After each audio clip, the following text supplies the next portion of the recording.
Welcome, everyone. Good evening. You are welcome to our very first lesson on deeply rooted parents. I hope you are excited because it's going to be a wonderful lesson. We are going to be learning today about structure. And I'm going to be sharing my screen with you so that you can see the notes as I explain and we go ahead. And of course, one of the advantages of using Zoom is that we can have a brief session of interaction at the end of the class. So as the lesson is going on, if you have any question, if there's anything you do not understand, you can just take note of your question. You either drop it in the comments, you either drop it as a message, or you can ask your question at the very end of our lesson. It's going to be a brief lesson. It's not very bulky, but it's very loaded. So I encourage you, if you come on board, mute your mic so that we don't have children in the background of our video. Yes, that's it. Your mic, please. My mic alone should be on. Please mute your mic as you come on. Cartoon. Please put cartoon. I say please. Cat. Okay, great. So we're going to go right into it. I'm going to share my screen. So we're going to talk about structure today. Structure is the backbone of successful parenting. Without structure in your home, you will struggle on so many levels. Without structure in your home, you would hardly be able to raise a self-disciplined child. As we go further in this course, you would later on learn that discipline is not only about you having your child do this and do that, but it's about helping your child to become self-disciplined. That is the ultimate goal of any true discipline. So we're going to be learning today about structure. The reason we begin with structure, even though it has a lot to do with discipline, and discipline is still far ahead, is because without structure, you're going to struggle during the holiday period. Everything that you're going to learn on this course will revolve around your structure.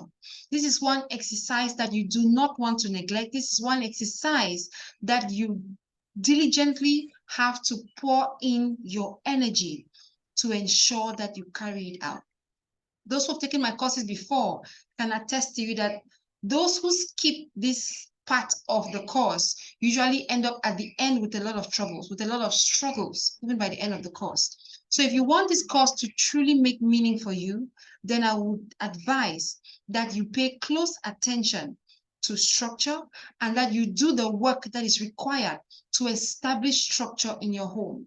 Because from this first week, throughout the rest of the course, you're going to be receiving guidance on how to make your structure work. So you can't make your structure work if you haven't developed your structure, because everything I will teach and correct as we go along will always have you going back to refer to what you had already done. So if you don't do the work to establish your structure during this first week, you are going to find yourself running helter-skelter all through the course. So let's get right into it. I'm going to share my screen with you, and we are going to look at what structure is all about. So please mute your mic. Everyone, please mute your mic. When you come on, please just kindly mute your mic so that we can, my voice is not drowned with the sounds coming from your background. So this is our very first class, our very first lesson on the Deeply Rooted Parents course. And this lesson is focused on helping you define structure in your home. The curriculum for this particular lesson involves, we're going to define briefly what structure is. We're going to look at the different components of structure, and then we are going to see why it is important to have structure in your home. And also, we're going to study a little bit about the peculiarities of each of the components of structure. So there's a quote here. I like us to type it. It says, our children are counting on us to provide two things: consistency and structure. Children need parents who say what they mean and mean what they say and do what they say they are going to do. All of that defines one thing: consistency and predictability. Without structure as a parent, you cannot be consistent. Consistency will be hard. And without consistency, there is no true discipline. So your children are relying on you to provide two things: consistency and structure. And structure is what Come will kill be consistent in your parenting approach. That quote is from Barbara Coloroso. All right, let's go to the next. Let's go right into it. So let's look at a few key points about structure, right? Providing structure in the home keeps children safe and parents sane. When you hear the word structure, or usually when we talk about parenting, we usually think just about, you as a parent doing something for or to your child, and hardly about, it coming back to be of help to you. Structure helps both you, the parent, and your child. It helps your children feel safe and secure, and also helps you stay sane, sanity. Just by setting up structure, yelling, beating, and all the negative discipline that you've been carrying out is going to reduce. Those who've taken my course, who've actually established structure in their homes, understand what I mean by this. Structure alone, when done carefully and properly, is going to eliminate up to 80% of your discipline issues in your home. Because most of the issues we have when it comes to discipline is because our homes lack structure. When a child grows up in a structured environment, that child easily adjusts to rules and regulations in any other setting where they go. Remember that parenting is all about preparing your child for adulthood. You're not raising your child for the four walls of your home. You're raising your child to go out into the world when they become an adult. There's no parent who would be happy if their 40-year-old child is still living in their house, because you are raising that child to go out into the world and live their own life. So structure is very crucial when it comes to successfully raising a child that will thrive tomorrow. There are children who grow up in unstructured environments. Such children, when they become adults, they always struggle. They get into a lot of trouble because they have difficulties adapting to situations that are very structured. For example, children who grew up in unstructured homes usually get into a lot of trouble at school, because school is a very structured environment. And when you become an adult, when you work anywhere, there's always a structure. There are rules and regulations. And when you don't understand how to function in a system governed by rules and regulations, you will constantly go at loggerheads with that system, and you end up in trouble. Structure requires a plan. This morning, we're talking about planning, about the importance of planning when it comes to parenting. Without planning, you can never be able to establish structure, because structure has to do with you sitting down to define, what works in your home and what should obtain in your home. Structure may vary from home to home. When we look at the different components of structure, you will realize that what obtains for my home may not work in your home. That is why when it comes to parenting, there is no one size fits all. But the core principles of structure apply across every family. We'll look at those core principles when we go ahead. There's a quote here, Proverbs 13, verse 24, which talks about not sparing the rod and not withholding discipline from your child. I'm sure when I use the word rod, most of you, your mind automatically goes to the cane, but in this case, that's not it. This scripture is trying to show to us that God operates in a structured system. When you go through the Bible from the first chapter to the last, our God is a God of order. He's not a God of confusion and chaos. He's a God of order. He's a God of structure. Structure has to do with defining clearly what works in the family versus what doesn't work. What is acceptable versus what is not acceptable for your family. So until you find structure, you are perpetually going to raise your family in a state of constant chaos, confusion, anxiety, and insecurity. As we go ahead, I'm going to explain to you why the lack of structure makes children feel insecure and anxious. So structure within a family is all about creating a system of predictability. Many of you here tonight actually are, being the parents, you are the walking, talking manual of instructions in your home. When you go out of the house, the instructions go with you, right? Because in many homes, it is only the mother or the father that back instructions left and right. Don't do this, don't do that, go here, go there, go there. There is no place where your child can actually refer and actually be able to tell you that this is what you said yesterday, but today you're saying something else. But most of us will agree with me that if your child would dare tell you that, Mama, this is what you said yesterday, now you're saying something else, you're going to get angry. But children need that predictability. They want to know that you will not change your mind tomorrow. That if this thing is wrong today, it should certainly not become right tomorrow. But in many homes, there is a lot of confusion because rules and regulations are developed based on how the parent is feeling, which should not be the case. Because when you do it that way, there is a blurred line about right and wrong. And you're raising a child who grows up to understand that I can get away with this thing depending on how my parent is feeling on that day, or depending on whether they remember what they said yesterday. Structure protects both parent and child. When you define structure for your home, your children are able to trust you more because they know that you won't change your mind tomorrow. Isn't that what we love about God? We call him the God who is the same yesterday, today, and forever. He never changes. What is will always be. He is reliable and he is dependable. Structure helps you as a parent become reliable and dependable. That is why sitting down to define structure will require you, the parent, to do some work. It will require you to search yourself to determine what really matters to you, so that you stop being the walking, talking manual of instructions in your home. It's confusing for your children and it's frustrating for you. So children thrive and behave better when they know what is expected of them. So I ask you, do your children know exactly what is expected of them? I know most of you quickly tell me, yes, they know. I always tell them. Usually when we correct our kids, we say, how many times do I have to tell you? If you're still telling me for the 15th time, it means that your instructions didn't go through. The question is, why isn't it going through? Why are our instructions not effectively delivering the results that we're hoping they deliver when we continually repeat them to our children? So in most homes, the children do not know what is expected of them.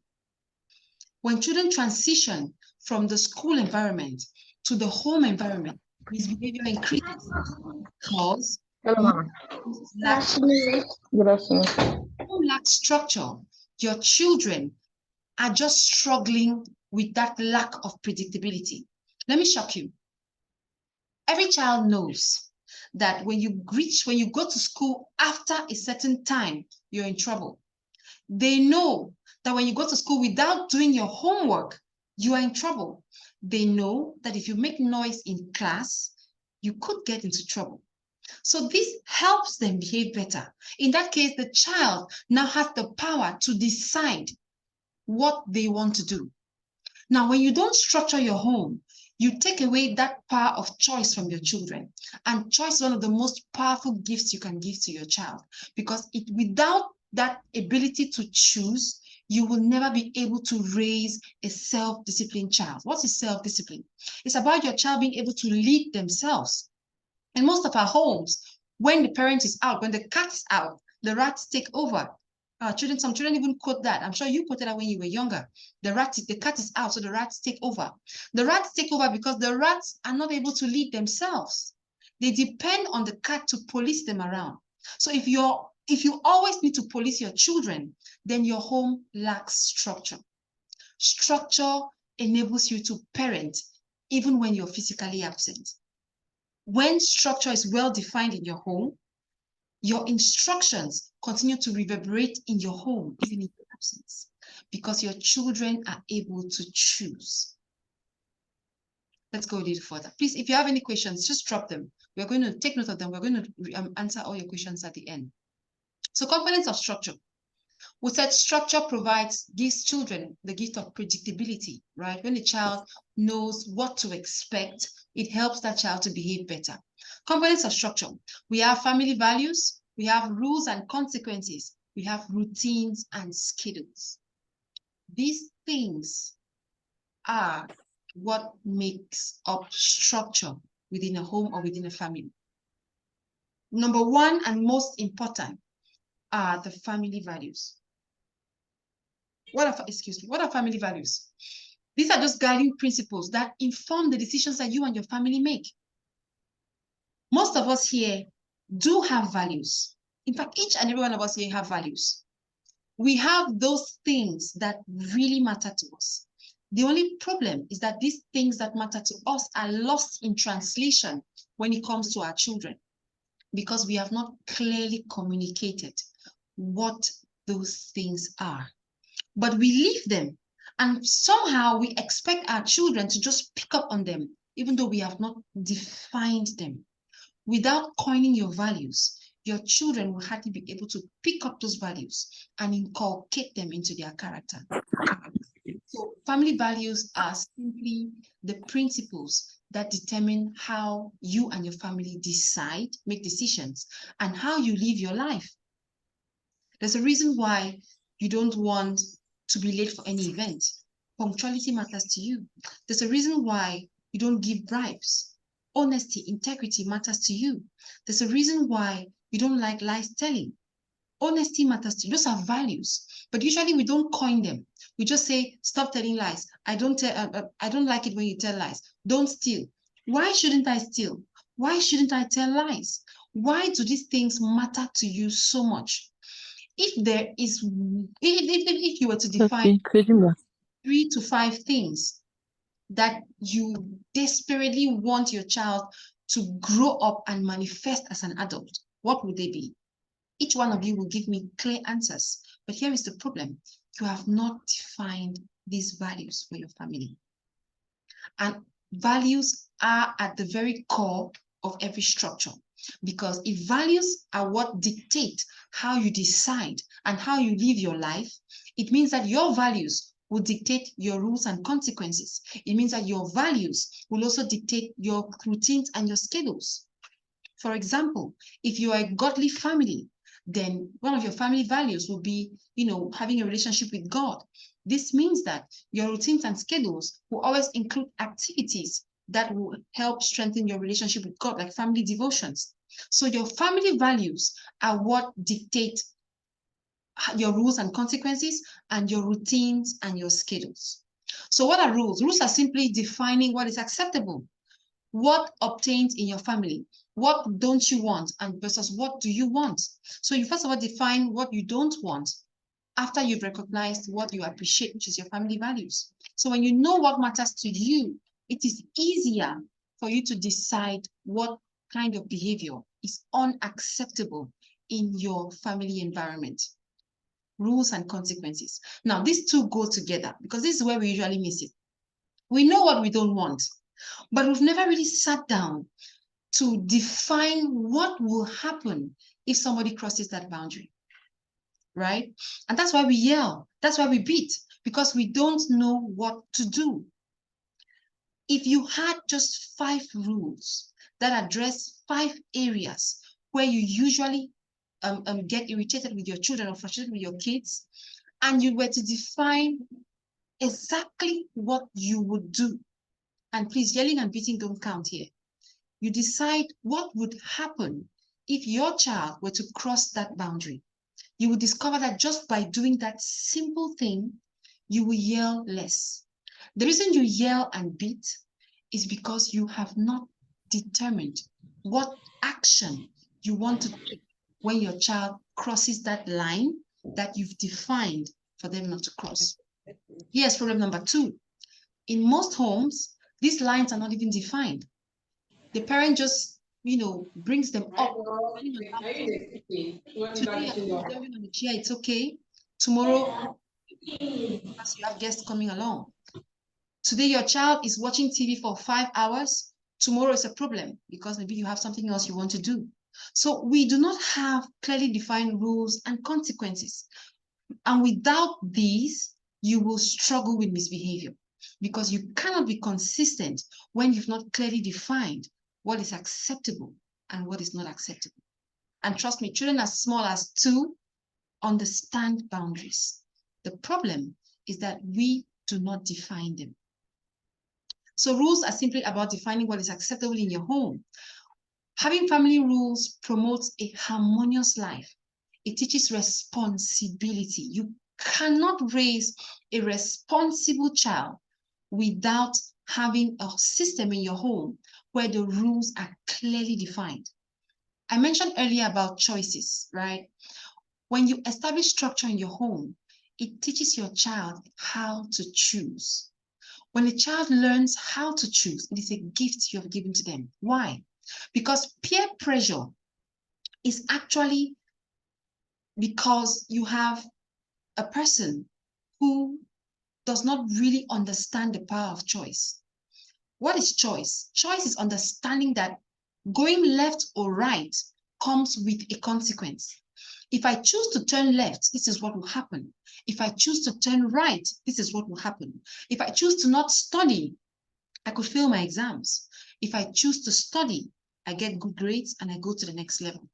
But when your home lacks structure, this basic ability to choose is not taught to your children.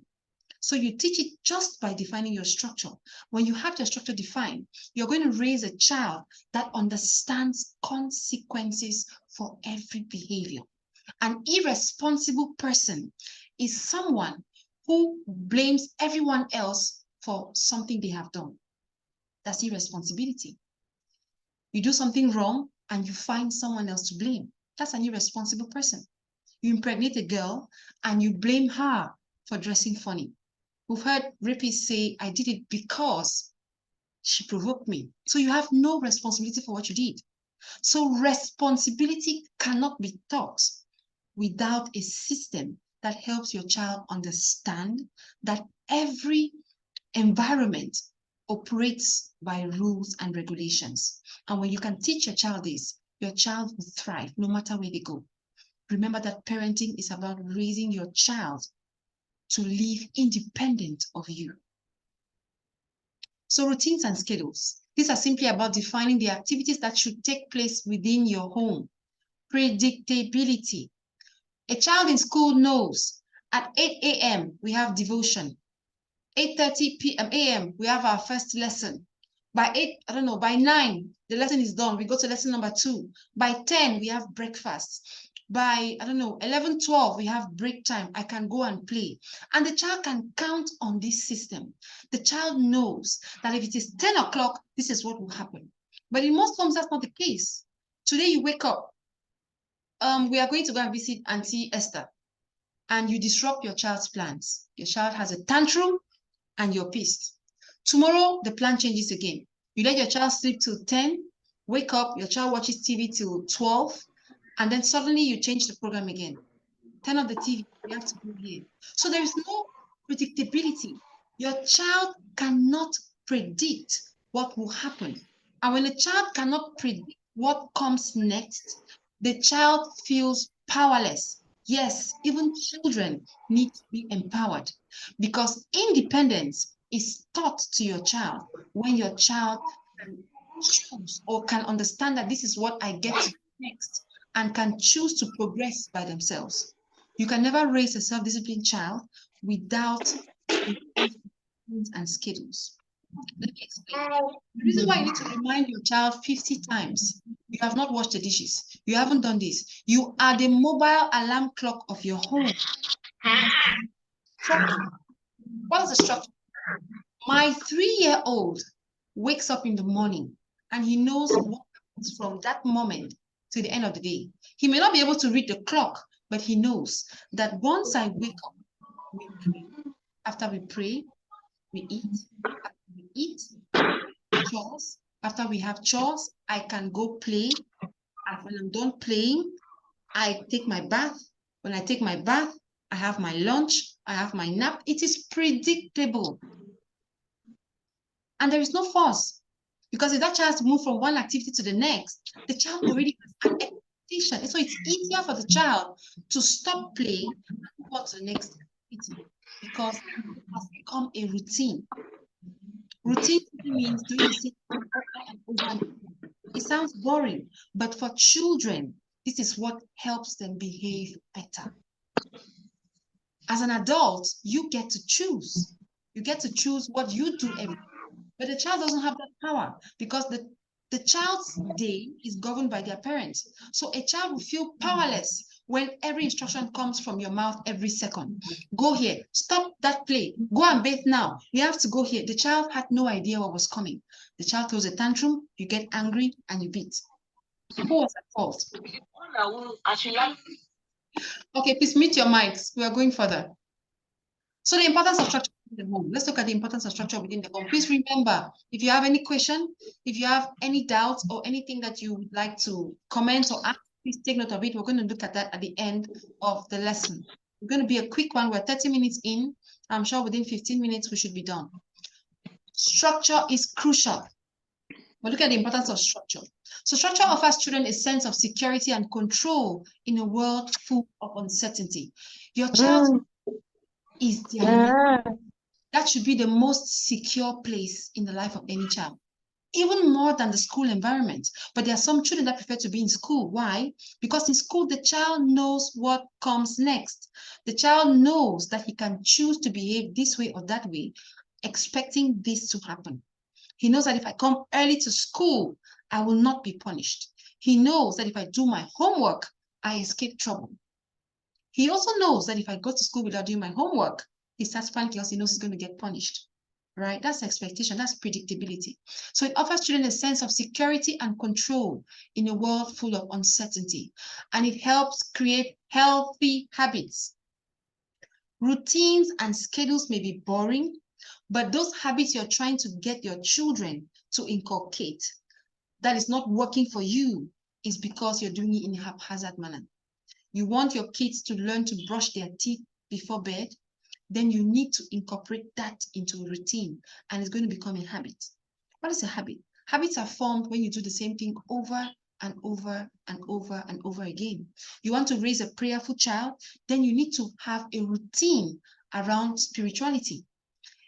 The first thing you do every morning should be to pray. If you want to raise a child that knows to pray first, then that should be consistent. And you can only achieve that when you use a routine. If you do it today, in the morning, you say, okay, today we'll pray. No, tomorrow we'll pray in the evening. No, we'll pray at 10. And you keep moving back and forth and back and forth. You cannot build a habit. So routines and schedules will help you create healthy habits that will last through childhood right up to adulthood. Without structure, it will be impossible to correct in a manner that impacts your child's decision making. I know that most of us who are here have come from a place where we believe that discipline is all about telling a child what to do, where the child has no say about what you have told them what to do, and also about you being the policeman of your home. You make the rules, you enforce the rules, and you can change them whenever you please, right? Most of us are the policemen of our homes. Everything revolves around us. We are the instruction manual. We are the rule book. We can change it whenever we feel like, and we determine what happens and what you don't want to happen. So today, eating on the table was okay. Tomorrow, go to the kitchen. I don't want, why, Mama? You're questioning me? Why are you questioning me? So most of us really resent it when our children question us. But the thing is, decision-making is a skill that every child must learn. And structure will help your child to learn this very vital skill. Now, when a child is propositioned with drugs, you would want your child at that moment to make a decision. But the question is, have you raised your child in a manner that has empowered them to be able to say no? What if an adult were to proposition your child premature sex? Like, for example, in the case of sexual abuse, have you raised your child to be able to say no? Decision making. Any structure that is working must make room for a child to be able to say no. That's why there are consequences, right? That's why you have rules and consequences. The rule doesn't work if your child cannot choose to go against it. I know that's the scariest part for us parents because we cannot just think of the possibility of our child disobeying us. But the child will never learn about the fact that every action has a related consequence until they are put in a system where they understand that when I choose not to do my chores, I have also chosen not to get this or to get that, or I've chosen this consequence that will come with it. So until your child can be in such a system, your child can never understand decision making. That is why when you are not around, your children have difficulties carrying through with the decision, with the instructions that you left. Most of us will agree with me. When you're out of the door, every single thing that you enforce when you're at home goes out the window. You're somehow even tempted to put cameras because you know that when you are not there, every single thing that you enforce goes out the window. I mean, why should your child carry on when you're not there? Do you know why? Because you use external motivation only. When you're around, you yell and beat. That's what helps your child to do what they have to do. So when the yelling and beating is gone out of the house, the child now cannot decide for themselves, cannot lead themselves.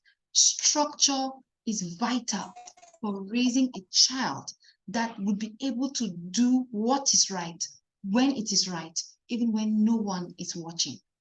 That is where you want to arrive at. Because if you have a 16-year-old who only knows to not take the alcohol in the cupboard because you are there, then that child would not be able to say no when they have access to that alcohol in your absence. So we are raising our children in a world that does not forgive. Any child that misses their way does not get spared because you know how cruel it is out there. So you want to raise your child in a manner that the child is empowered to make decisions even when you are not there. That is discipline. It's not about you shouting from morning till night and you see your kids moving around because you're shouting. The question is, when you are not there to shout, will your child be able to lead themselves? That is discipline. So structure is all about creating routines through the use of schedules to guide your child. So structure uses routines to provide guidance. I said a child who has been used to going through a particular sequence of events over and over and over, even in your absence, it has become a habit. So the child knows that after this comes this and comes this and comes that. Structure helps your child develop good habits. A child who prays routinely every morning before proceeding with the day eventually learns to do so without prompting. My children, 8, 6, 4, and 2, are able to wake up in the morning, whether I am there or not, pray amongst themselves, share the word, and proceed with their activities. How did I arrive here? Routines and schedules. When you run it with your children consistently, a habit takes 21 days to set in. It becomes a habit. Especially when your children understand why. This is where your values come in. It is your value that teaches your child why it is done this way and not that way. We were raised to believe that children have no say, children have no voice. But a child that has no voice, a child that cannot question you, will never understand why it is done this way and not that way. I challenge you, that area where you've been struggling with your kids to follow a particular direction, try a different approach. Call your child and explain to your child why it should be done this way and not that way. That is called democracy. It helps your child to cooperate with you. One of the things you're going to learn to do from this after this meeting is the use of the family meeting to establish structure. The family meeting is a democratic tool that empowers you to raise children that cooperate with you without stress. If you're tired of yelling and screaming, then the family meeting is your friend, because this is where your children come to parley, as we call it. Parley simply means this is where everyone tables their interest and then a common interest is arrived at. Your children get to have a voice. I know that you were raised to not have a voice, but I promise you, if you give your children a voice and remain the authority, it motivates them to cooperate with you. So structure is what helps schools handle children with ease. Have you ever been to a nursery school class? Have you ever wondered how one teacher can handle 30 small children and yet you're struggling with one toddler? Structure, routines, and schedules. That's what helps them. Structure is all about expectations. When your child knows what is expected of them, they are empowered to comply. If I know before time that tomorrow morning, if I can just wake up, clean the floor, have my breakfast, I can go and play, I am motivated to carry through with the unpleasant part because I know that after that will come my long-awaited moment, playtime. But when your child doesn't know when they are allowed to play, you find them trying to play when they should be working, and then you get angry, and then you stop them from playing all day because the child didn't know when the right time was for them to do that. A child is able to sit through a class lesson because they know that break time is coming and they will get to go play. But in your home, it's different. Today, they can play in the morning. Tomorrow, they can play at night. The next day, it's in the afternoon. It depends on what you have going on for you, the parent. So the child lives in perpetual unpredictability, anxiety, and frustration, subject to your tyranny and your own uncertainty as a parent, because many parents don't even know what is going to happen the next day. We just wake up and we just go with the flow. And we have children who are constantly frustrated because they don't know when is the right time to do what. When you have a schedule, your child will learn to understand that there is a right time for everything. And it helps them to behave better. So defining structure for your kids is where you begin when it comes to discipline. There is no discipline without structure. It's not possible. So you need a value system. I'll just rush through this because we're almost at the end. Many homes do not have an established value system. I've brushed on this already. Values are simply what makes you decide the way you decide and why you live your life the way you live it, right? Why you would go, work running just because you hate being late. It means you value punctuality, for example. Why you would rather suffer than bribe. It means you value integrity, right? Why you would rather speak the truth and suffer for it because you value honesty. Those are values. So a strong sense of identity is required to enable your child resist peer pressure. The question, who am I? It's not about your family name. No, it is about the value system that your child has been raised with. This value system is not in your head because for most of you here now, the values you have are in your head. Your child only knows them when you are reproaching them for going against it. But most of us have never really coined those values. Honesty matters to me. So I correct you and I use honesty as my watchword. So when I ask your child, who are you? Right? I am a king. I am a man of integrity. I am a lady of, of great esteem. I am a woman of virtue. These are all definitions that come from the value system. What will cause your child to say no to drugs or to say no to premarital sex is not your family name. That's not their identity. Their identity that helps them choose, even in your absence, is dependent or is built on a value system. Your child's identity is derived from your value system. The values that you inculcate in your child intentionally are what will help them say no, not because mama or daddy will do this or that, but because of who I am. I am an honest person. I will not tell lies. Even if you punish me for it, I will speak the truth. You are not there. There's a story in the Bible that we all love. The story of Shadrach, Meshach, and Abednego. 3 teenage boys taken away as slaves to Babylon, who were able to deny a king. How many of our children can deny even their class teacher when he prepositions them, when he threatens them? How many can still put their foot down and say, even if you punish me, I say no. Mama is not here. Daddy is not here. But I say no because of who I am. I have been raised to believe in the value, not in my family name, in the value of honesty, in the value of integrity. Without a clearly defined value system, you are raising children that lack a sense of identity, that will quickly conform wherever they go because they lack identity. So the sense of identity that helps your child make right decisions under pressure must be rooted in values inculcated in them. So even if everyone is doing it, your child will be bold enough to say, I will not do it because my identity does not allow for this and for that.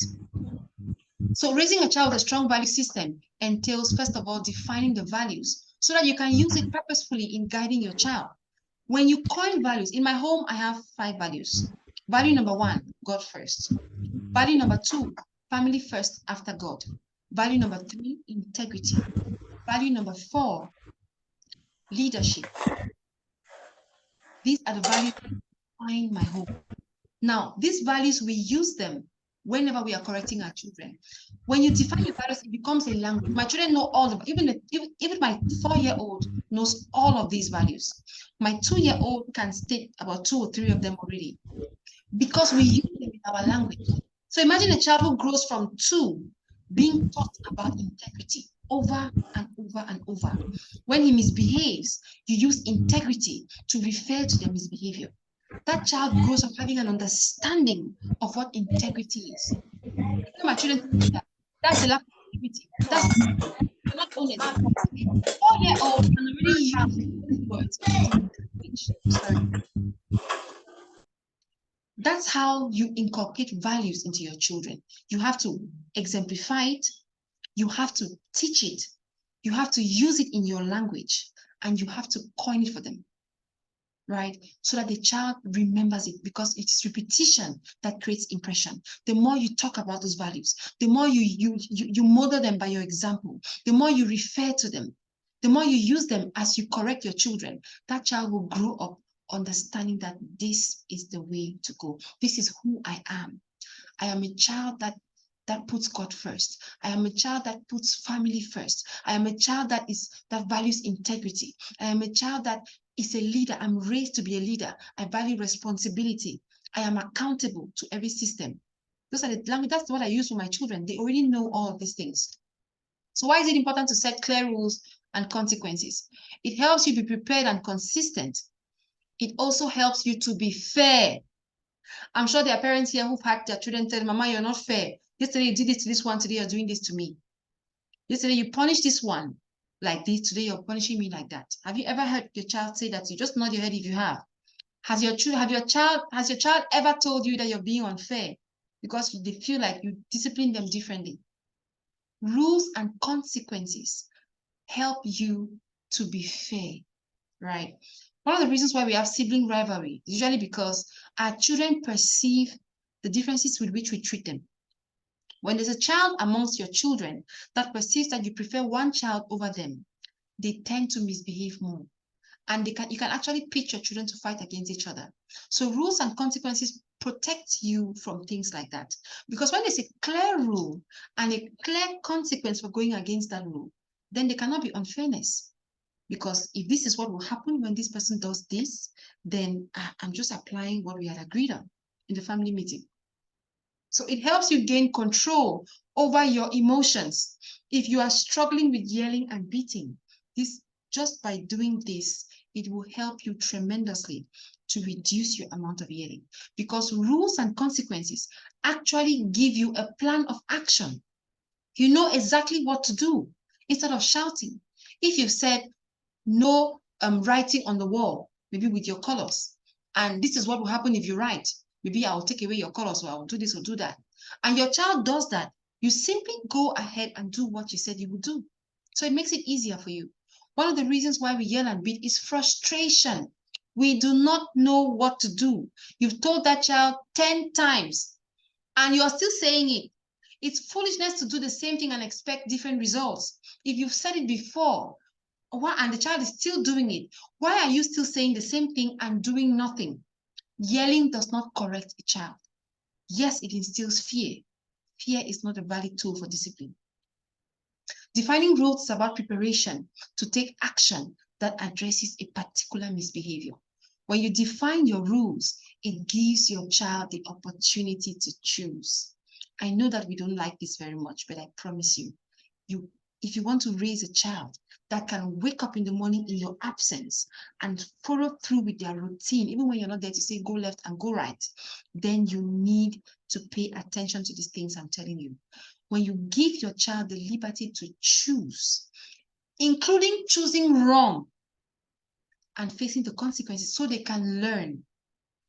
When that child will grow up, that child will understand that bad choices bring bad consequences. So when you are not there, that child is able to choose right because they have learned in the safety of your home when they were given the opportunity to choose wrong and learn from the consequence that bad choices bring bad consequences. It starts from the home.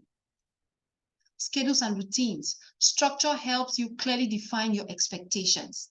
As a parent, you have expectations. You want chores, you want certain chores done every day. So instead of backing it out, wash dishes, wipe the floor, sweep the compound, go and do this and do that, and you've listed a whole list of things for your child to do, for your children to do, and then you go to work. And lo and behold, you come back at the end of the day, maybe just one is done, and they have been playing all day. And you start boiling like a pot and screaming everywhere. But where did you write down these instructions? I mean, imagine that God were to parent you the way you parent your children. Imagine that the Bible were not there to tell us exactly how to please God. Wouldn't it be really hard? I mean, it's not hard to know how to please God because everything is in the Bible. God is a structured parent. He parents us through a structured system. Why can't we do the same for our children? Our children have to guess that this is wrong and this is right. They have to try to remember what Mama said off the top of their heads. But if you know anything about children, their brains are not developmentally able to remember a long list of instructions, especially when it has nothing to do with play. They will forget. So schedules and routines help your kids will get to know what you expect from them. Your children can refer to the schedule. In my home, my fridge is my command station. Even my 3-year-old knows to run to the fridge and check the schedule. He knows. He can't read. He'll stand there and say, what is next? He'll point because he knows that's where they get their instructions from. I rest. I just remind. Remember, the next thing that comes up is this. And it gives you peace. All that backing and shouting all day will reduce when you're able to set up a schedule and routine and train your children on how to use them. Once they are trained on how to use them, you rest because now they know what comes next. Okay, so consistency and self-control when it comes to discipline is largely related to having a plan in place that tells you how to handle certain misbehaviors. If your child was supposed to do chores before they go out to play, it simply means that when your chores are not done, you cannot go out to play yet. Why are you shouting? Children love play. So of course your child will be motivated to finish their chores so they can go play because they know that without completing one task, they can't move on to the next. And this teaches your children what we call executive function skills. There are many adults today who cannot plan and execute. When you give them multiple tasks, they crash. Why? Because they were raised by a mobile instruction unit. Their parents were the backing instruction unit. And when that's what obtains in your home, or as you were raised, you don't develop that skill of planning and execution. There is a right thing for every time. A disciplined child is a child that understands right timing, right place, right time. When you run your children through a schedule and a routine, it instills in them self-discipline. Thank you for listening. We have come to the end of this session. Structure is a very broad course. This is not it. Throughout this week, we're going to be talking about different aspects of structure, and I will be helping you establish your structure. I will help you walk through the kinks, and I will help you make it work for your family. Because like I said, parenting, there is no one size fits all. Another quote for you: commitment is the foundation of any great accomplishment. Without commitment, you can hardly accomplish anything great. Commitment entails showing up every day, even when it is hard, even when it seems not to be working. If I got to where I am today, it means that you can get there too.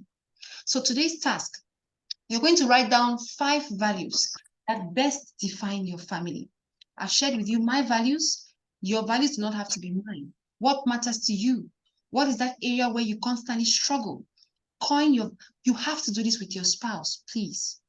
You may be here learning how to parent alone, but when it comes to coining values, it has to be done within the family meeting, right? Beginning with the heads of the family, the husband and the wife. So sit down with your spouse and just ask him or ask her, what matters to you? What are those characteristics that you really want to see in our children when they grow up? She may tell you honesty. He may tell you integrity. May tell you punctuality. May tell you hard work. May tell you diligence. They may tell you there are so many values, right? There are so many values. Boldness. What values matter to you? What values do you really want to instill in your family?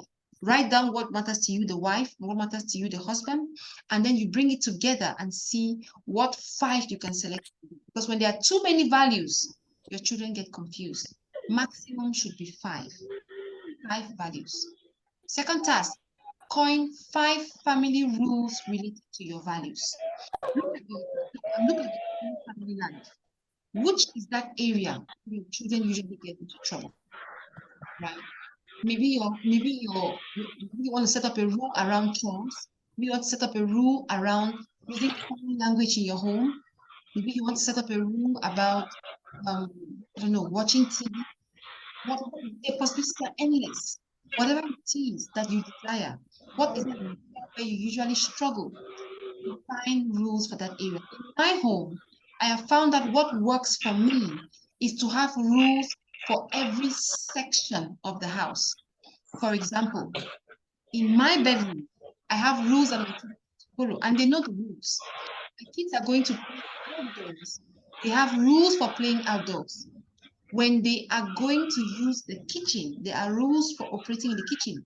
We don't play in the kitchen. We don't sit on the kitchen counter. We don't play with the gas lighter. So there are rules for every city. That's what works in my home, because I found that having 5 rules was a bit difficult to handle because every setting in the home has different expectations. That really worked well for me. But for you, for a start, just start by defining 5 rules that you believe address the majority of issues with your children.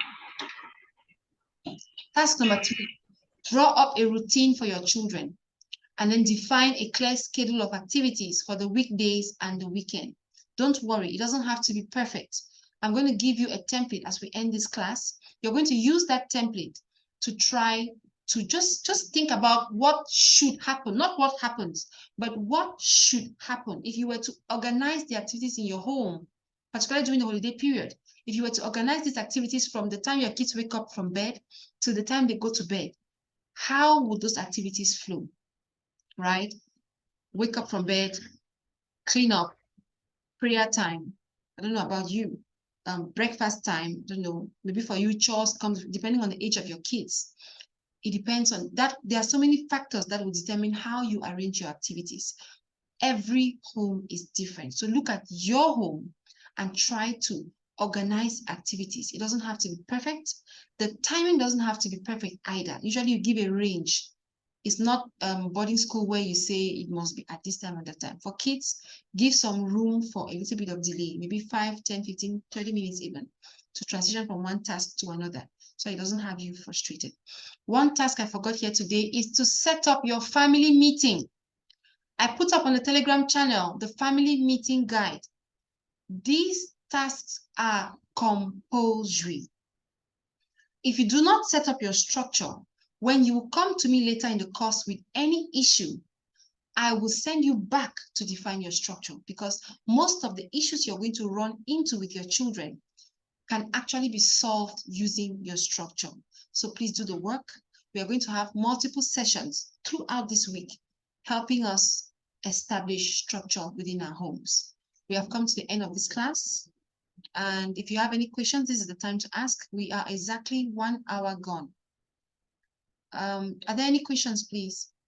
Feel free to raise your hand. I see Madame Gary M. Her Yes, hand. yes.